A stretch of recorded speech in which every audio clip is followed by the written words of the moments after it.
Bonsoir, bienvenue sur Mon Financier. Les marchés européens clôturent en territoire négatif, plombés par une série d'indicateurs assez décevants, notamment du côté des États-Unis, alors qu'en toile de fond, les tensions géopolitiques en Ukraine continuent de freiner l'appétit global pour le risque des investisseurs. Des marchés qui ont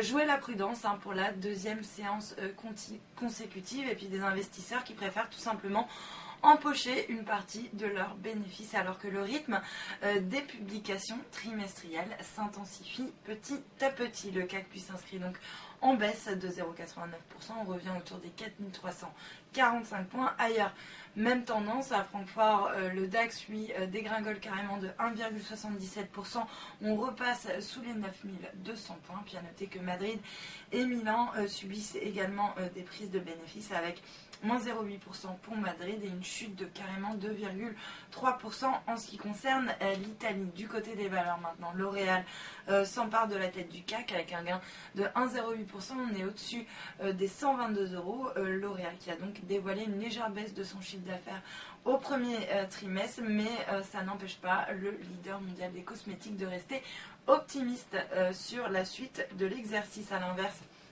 les valeurs cycliques, elles, depuis maintenant quelques séances, sous-performent très nettement la tendance. Lanterne rouge, ArcelorMittal qui dégringole de 3,4%. Dans le même secteur, Apram sur le SBF 120 qui redonne plus de 5% à 17,30 €. Le secteur bancaire qui lui aussi se distingue dans le rouge. SocGen qui perd 2,38% à 42,03 €. BNP moins 2,1 à 53,55 € ou encore AXA qui lâche également un peu plus de 2%.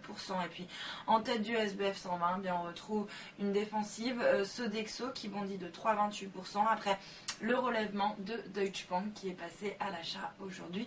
Sur le dossier, à l'inverse, Soitec abandonne 10% à 2,14 €. Soitec qui a annoncé bien que le spécialiste américain des énergies renouvelables, Tenaska, avait renoncé à utiliser la technologie du français dans sa ferme solaire californienne. Donc un revers pour Soitec. Sur le marché d'échange, l'euro, lui, continue de s'inscrire en légère baisse par rapport au dollar, mais on tient quand même le seuil des 1,38. Il s'inscrit en baisse de 0,36% face au yen autour des 140,29 yens. Et puis à noter que le billet vert consolide lui aussi face à la devise japonaise autour des 101,60 yens. Et puis pour terminer, l'once d'or qui accélère à la baisse ce soir, moins 1,92%, et qui revient du coup autour du seuil des 1300 $ l'once. Voilà pour la clôture des marchés.